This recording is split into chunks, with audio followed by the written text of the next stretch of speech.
Monsoon की पहली बारिश ने मुंबई को दिया जख्म। मालवाड़ी इमारत हादसे में 11 लोगों की मौत, 7 लोग जख्मी। मालवाड़ी हादसे में एक ही परिवार के 9 लोगों की मौत हुई, सिर्फ एक शख्स की बची है जान। कैमरे पर बताया खौफनाक पल का मंजर। इमारत हादसे में एक ठेकेदार के खिलाफ दर्ज की गई है एफआईआर। ताउते तूफान के बाद इमारत की मरम्मत का दिया गया था काम। मुंबई में आज भी हुई बारिश। मौसम विभाग ने 3 दिनों के लिए जारी किया है ऑरेंज अलर्ट। बारिश ने बढ़ाई है मुंबई वालों की मुसीबत। वेस्टर्न एक्सप्रेस हाईवे पर भारी ट्रैफिक जैम। महाराष्ट्र में कोरोना के मामले थोड़े बढ़े, 24 घंटे में 12,207 नए केस। महाराष्ट्र में 24 घंटे में कोरोना से 393 लोगों की गई है जान। 1,60,000 के करीब है एक्टिव केस। मुंबई में 24 घंटे में आए कोरोना के 660 केस, 22 लोगों ने तोड़ा दम। महाराष्ट्र में 36 घंटे में ब्लैक फंगस के 82 मौतें। अब तक महाराष्ट्र में ब्लैक फंगस ले चुका है 600 से ज्यादा लोगों की जान। बॉम्बे हाईकोर्ट ने सरकार से पूछा कि क्या एम्फोटेरिसिन दवा को राज्यों को दिए जाने का आधार है। महाराष्ट्र को जरूरत से काफी कम सप्लाई। ब्लैक फंगस के इलाज के लिए एम्फोटेरिसिन बी की महाराष्ट्र में जबरदस्त किल्लत। ब्लैक फंगस के 25% मामले महाराष्ट्र में हैं। पीएम मोदी और सीएम उद्धव ठाकरे की मुलाकात को लेकर हो रही है अटकलबाजियों पर आया है शरद पवार का बयान। 5 साल पूरे करेगी एनडीए सरकार। ठाकरे मोदी की मुलाकात के बाद संजय राउत ने पढ़े मोदी के शान में कसीदे, कहा देश में सबसे बड़े नेता हैं मोदी। महाराष्ट्र बीजेपी अध्यक्ष चंद्रकांत पाटिल का मोदी उद्धव की मुलाकात को लेकर हो रही चर्चाओं पर बयान आया। बोले पिंजरे में बंद टाइगर से दोस्ती नहीं चाहती है बीजेपी। एक आरटीआई से खुलासा, देवेंद्र फडणवीस के 25 साल के भतीजे तन्मय फडणवीस ने 13 मार्च को हेल्थ वर्कर के रूप में लगवाया था कोरोना का टीका, पर उसके हेल्थ वर्कर होने का कोई भी सबूत नहीं मौजूद। मार्च में 60 से ऊपर वालों को लग रहे थे टीके। तन्मय ने सोशल मीडिया पर डाला था अपना वैक्सीन लगवाते हुए फोटो। खुद को प्रोफाइल में बताता है एक्टर। सुशांत सिंह के पिता की याचिका दिल्ली हाईकोर्ट ने खारिज की। सुशांत की जिंदगी पर बनी हुई फिल्म पर रोक लगाने की मांग। गुजरात के पाटन में कोरोना प्रोटोकॉल की उड़ी धज्जियां। परंपरा के निभाव में 500 से ज्यादा महिलाओं को जमावड़ा। 358 अंकों की बढ़त के साथ 52,300 के पार बंद हुआ सेंसेक्स। निफ्टी 102 पॉइंट्स की बढ़ोतरी के साथ बंद। निजीकरण के पहले बैंकों के खातों को मजबूत करेगी सरकार। बैंक ऑफ महाराष्ट्र और बैंक ऑफ इंडिया समेत 3 बैंकों के निजीकरण की चर्चा। बीते 4 सालों में 1200 गुना बढ़े हैं यूपीआई ट्रांजैक्शन। 2020-21 में हुआ 41 लाख करोड़ रुपए का लेन देन। टाटा समूह की कंपनी डिजिटल ने ऑनलाइन फार्मा कंपनी 1mg को खरीदा। चंद महीने पहले रिलायंस ने नेटमेट्स में खरीदी थी हिस्सेदारी। घरों की कीमतें घटने से ग्लोबल प्राइस इंडेक्स में भारत का स्थान लुढ़का। नाइट फ्रैंक के मुताबिक 2020 में अच्छी पोजीशन थी। अप्रैल में लगातार दूसरे महीने लुढ़की रोजमर्रा के सामानों की बिक्री। एफएमसीजी की बिक्री अप्रैल में 16% कम हुई। दुनिया भर में 80% से ज्यादा कर्मचारी दफ्तर लौटने को तैयार हैं। स्पेस मैट्रिक्स के सर्वे में किया गया है दावा।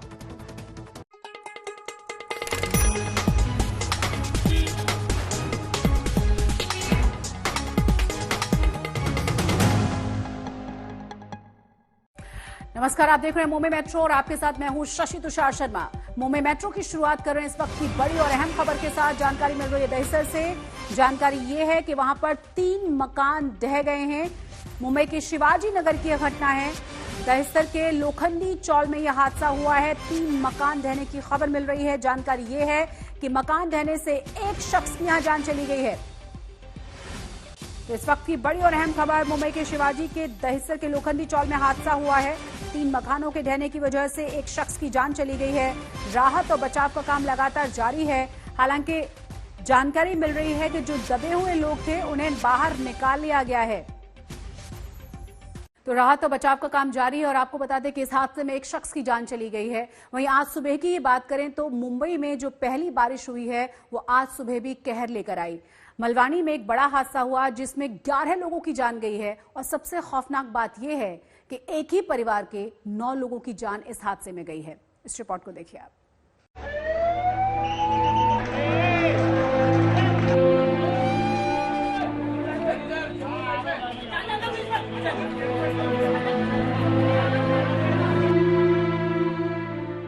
ये कोई ईंट गारे का ढेर नहीं है।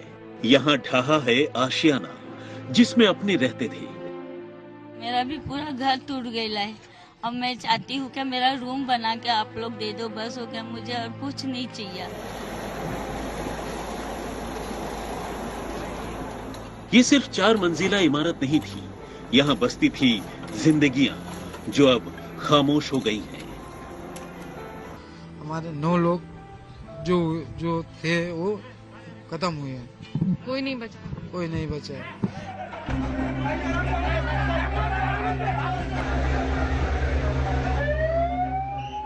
यहाँ एम्बुलेंस का शोर है, दर्द है, चीखें हैं और एक एक कर बाहर आ रहे शव हैं, जो ये सवाल पूछ रहे हैं कि आखिर उनकी किस्मत में ये कैसी मौत लिखी।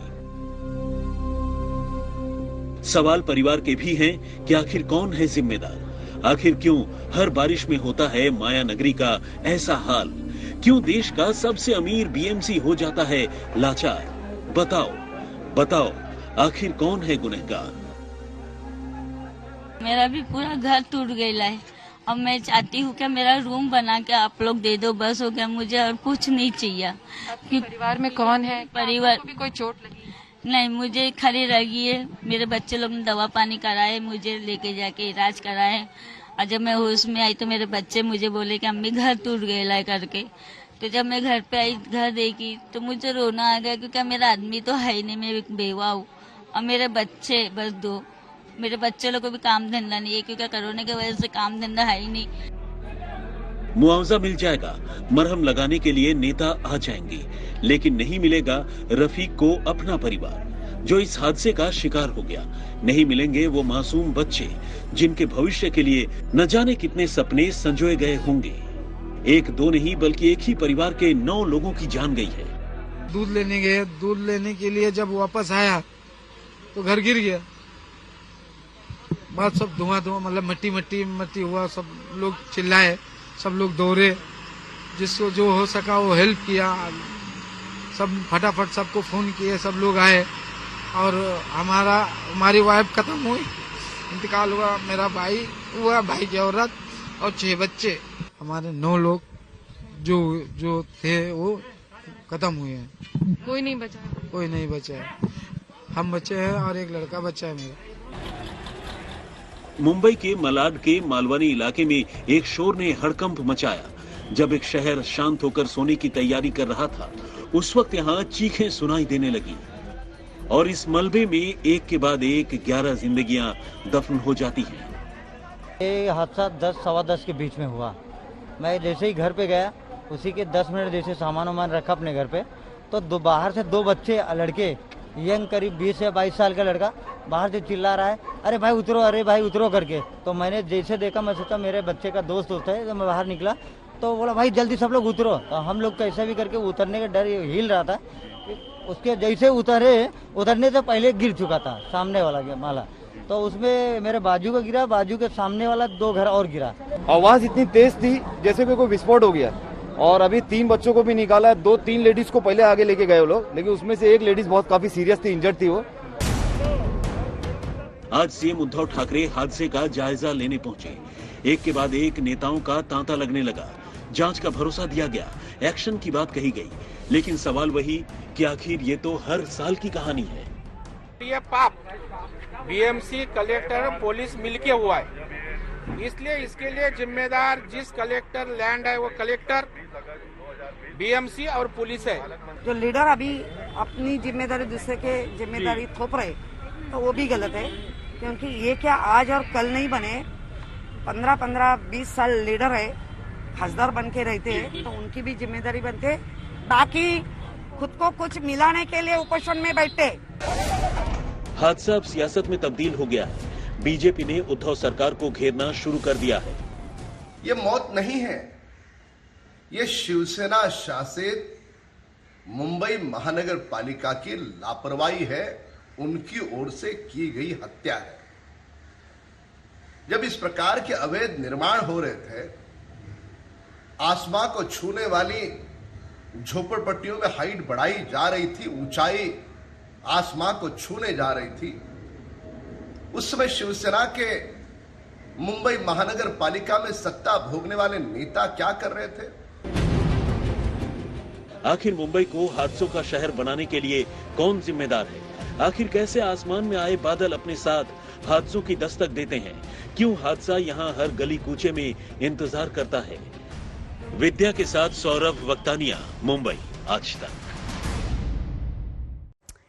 पिछले कुछ सालों में मुंबई में मेनहोल सैकड़ों लोगों की जान ले चुके हैं, लेकिन बीएमसी ने सबक नहीं लिया। कल भी एक महिला मेनहोल में गिर पड़ी, हालांकि उसकी किस्मत अच्छी रही और इस हादसे का सीसीटीवी फुटेज सामने आ गया है।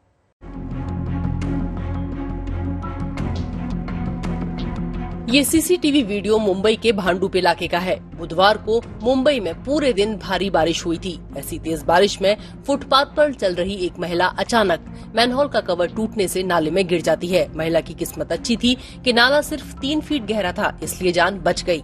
अब हल्ला हुआ तो बीएमसी की नींद जागी और उसके बाद काम शुरू हुआ। इस घटना के बाद आखिरकार बीएमसी नींद से जागी है और वो यहाँ पर आके सारे जो मैनहोल्स है उसे बदल रही है। अब ये जो मैनहोल्स है वो अच्छे क्वालिटी के हैं और इनका ये कहना है कि भारी बारिश में ये बाहर नहीं निकलेंगे। लेकिन सबसे बड़ा सवाल यही है कि हजारों करोड़ का बजट होता है बीएमसी का, हर साल मुंबईकरों को यही तकलीफ झेलनी पड़ती है। क्यों ना वक्त से पहले ऐसे इंतजाम किए जाए जिससे कई लोगों की जान भी बच सकती है। यहाँ के स्थानीय नागरिकों के मुताबिक ये पहली बार नहीं है जब भांडुप इलाके में ऐसा हादसा घटा हो। स्थानीय लोग बरसात में मैनहोल के पास बैरिकेड की तरह रस्सी भी लगा देते हैं, मगर फिर भी काफी लोग नहीं समझते और गिर जाते हैं। भरते पहला पानी हमारा विलेज रोड में पहला पानी भरता है और भरेगा पूरा गटर का ढक्कन खुल जाता है और इधर कोई आता नहीं है देखने के लिए। हम लोग 10 बार जाओ कंप्लेंट करने के लिए। बच्चे लोग अभी तो चलो स्कूल बंद है, तभी तो स्कूल था तो स्कूल बच्चे लोग इसके ऊपर से चल के जाते थे। लोग इन बड़े लोग खड़े रहते थे कि इधर से मत जाओ उधर से जाओ करके बोलने के लिए। पानी भरने के बाद ना जब कोई आता नहीं, दूसरे दिन फिर आएंगे, खाली आगे ऐसे देख के निकल जाएंगे सब। मुंबई में पिछले साल 32 साल की शीतल दमा घाट कोपर में एक मैनहोल में गिर पड़ी थी। उनकी लाश समंदर में मिली। जुलाई 2019 में एक 2 साल का बच्चा खुले गटर में गिर पड़ा था। उस हादसे का सीसीटीवी फुटेज भी सामने आया। अगस्त 2017 में मुंबई के जाने माने डॉक्टर दीपक अमरापुरकर एल्फिस्टन रोड पर एक खुले मैनहोल में गिर गए थे। आरटीआई एक्टिविस्ट शकील अहमद को आरटीआई से जानकारी मिली है कि पिछले 5 सालों में मैनहोल, नालों और समंदर में लोगों के गिरने की 742 घटनाएं हुई, जिनमें 367 लोगों ने अपनी जान गंवा दी। मुंबई में हर साल इस तरह की घटनाएं होती रहती है, लेकिन महानगर पालिका ने अब तक इस पे कोई भी सीख नहीं ली। बॉम्बे हाई कोर्ट ने भी आदेश दिया था कि इस तरह के जो मैनहोल है बिल्कुल ही खुले नहीं रहने चाहिए, उसके ऊपर जाली लगाने का काम महानगर पालिका ने करना चाहिए। लेकिन महानगर पालिका जो मुंबई का इतना बजट होने के बावजूद भी जो लोगों को इस तरह उनकी जान जोखिम में छोड़ देती है और इस तरह उनको मरने देती है। मॉनसून के पहले ही दिन हुए हादसे को लेकर विपक्ष सवाल उठा रहा है। मुंबई में हर साल की तरह मॉनसून के समय पे नागरिकों को गटर में गिरकर मैनहोल न होने के कारण, मैनहोल खुले होने के कारण लगातार वारदातें बढ़ रही है। आज जो वीडियो सामने आया है भांडुप इलाके की घटना है और इसमें महिला बाल बाल बची है। महानगर पालिका के कुंभकर्ण अधिकारी कब जागेंगे, ये मेरा उनसे प्रश्न है। एक तरफ जहां बीएमसी सवालों के घेरे में है, वहीं दूसरी तरफ मुंबई से सटे भिवंडी महानगर पालिका की ये महिला अधिकारी तारीफें बटोर रही हैं। सुविधा चौहान बारिश से पहले नालों की सफाई का जायजा लेने पहुंची थीं। अपने काम के प्रति इनकी निष्ठा देखिए। इन्हें लगा कि ठेकेदार ने सीवर लाइन के मैनहोल की सफाई का काम ढंग से नहीं किया है, तो साड़ी पहने खुद ही मैनहोल में उतर गईं। इनका ये वीडियो सोशल मीडिया पर वायरल हो रहा है। मुंबई से सौरभ वक्तानिया और ठाणे से विक्रांत चौहान के साथ आज तक ब्यूरो। महाराष्ट्र के मुख्यमंत्री उद्धव ठाकरे की पीएम नरेंद्र मोदी से हाल ही में मीटिंग हुई थी और इसे लेकर राजनीतिक गलियारों में एक नई खिचड़ी पकने की खूब अटकलबाजियां लगाई जा रही हैं। इसे लेकर पहली बार शरद पवार ने मुंह खोला है, जो महाविकास आघाड़ी गठबंधन के सूत्रधार माने जाते हैं। क्या कहा है उन्होंने, सुनिए। आज राष्ट्रवादी कांग्रेस पार्टी का 22वां स्थापना दिवस है। एनसीपी शिवसेना कांग्रेस के साथ सरकार में है। इस मौके पर शरद पवार ने कहा कि हमने कभी नहीं सोचा था कि अलग विचारधारा वाली शिवसेना के साथ मिलकर सरकार बनाएंगे। हमने कभी पहले साथ काम नहीं किया था, मगर ये एक अच्छा अनुभव रहा। शरद पवार ने इस मौके पर शिवसेना को ये भी याद दिलाया कि सीएम उद्धव ठाकरे के पिता बाला साहेब अपनी जुबान के पक्के हुआ करते थे। काँग्रेसला पाठिंबा देण्यासाठी एक राजकीय पक्ष पुढे आला, तो राजकीय पक्ष म्हणजे शिवसेना। तो नुसता पुढे आला नाही, पण त्यांनी धोरणात्मक निर्णय घेतला या निवडणुकीमध्ये इंदिरा गांधींना मदत करण्यासाठी शिवसेना एक सुद्धा उमेदवार विधानसभेला उभा करणार नाही. विधानसभेच्या निवडणुका आहेत आणि पक्षाचा नेता असा निर्णय घेतो की आम्ही निवडणूकच लढवणार नाही, तर त्या नेत्याची स्थिती काय होईल? पण त्याची चिंता कधी बाळासाहेब ठाकरेंनी बाळगली नाही. त्यांनी शब्द दिला होता इंदिरा गांधींना, तो शब्द सत्तेच्या प्रकारात फरता निवडणूक न लढवता तो त्यांच्या ठिकाणी पाळला. हा इतिहास हा काय आपल्याला विसरता येत नाही. इसी हफ्ते मुख्यमंत्री उद्धव ठाकरे दिल्ली गए थे और पीएम मोदी से मिले. उनके साथ मंत्री अजित पवार और अशोक चौहान भी थे, पर ठाकरे ने मोदी के साथ 10 मिनट की मुलाकात अलग से की. मोदी और ठाकरे की मीटिंग को लेकर राजनीतिक गलियारों में तरह तरह के कयास लग रहे हैं, मगर शरद पवार ने उद्धव को क्लीन चिट दे दी. काल परवा काहीची तुझीवर चर्चा झाली, पण मला स्वतःच्या चर्चेची काही चिंता कधी वाटत नाही. राज्याचे शिष्टमंडळ प्रधानमंत्र्यांना भेटल्याच्या नंतर शिष्टमंडळाच्या नंतर माझ्या वाचनात आलं की प्रधानमंत्री मुख्यमंत्र्यांशी स्वतंत्र बसले आणि काही चर्चा विचारविनिमय केला. त्यांनी काही करू, पण लगेच वेगवेगळ्या प्रकारच्या शंका आणि वावड्या या महाराष्ट्रामध्ये उचलायला काही लोकांनी हे केलेलं आहे. हे सरकार टिकेल, 5 वर्ष काम करेल आणि नुसतं 5 वर्ष नाही तर उद्याच्या लोकसभेला आणि विधानसभेला अधिक जोमानं एकाचीच काम करून सामान्य जनतेचं प्रभावीपणानं देशात आणि राज्यात प्रतिनिधित्व करण्याचं काम हा पक्ष करेल, याच्याबद्दल माझ्या मनामध्ये शंका नाही. माना जा रहा है कि शरद पवार का ये बयान उद्धव ठाकरे को ये याद दिलाने के लिए है कि वो अपने वायदे पर कायम रहें. 2019 के विधानसभा चुनाव के बाद शिवसेना का बीजेपी से बरसों पुराना रिश्ता मुख्यमंत्री पद को लेकर टूट गया था. इसके बाद शिवसेना ने एनसीपी और कांग्रेस के साथ मिलकर महाराष्ट्र में सरकार बनाई थी.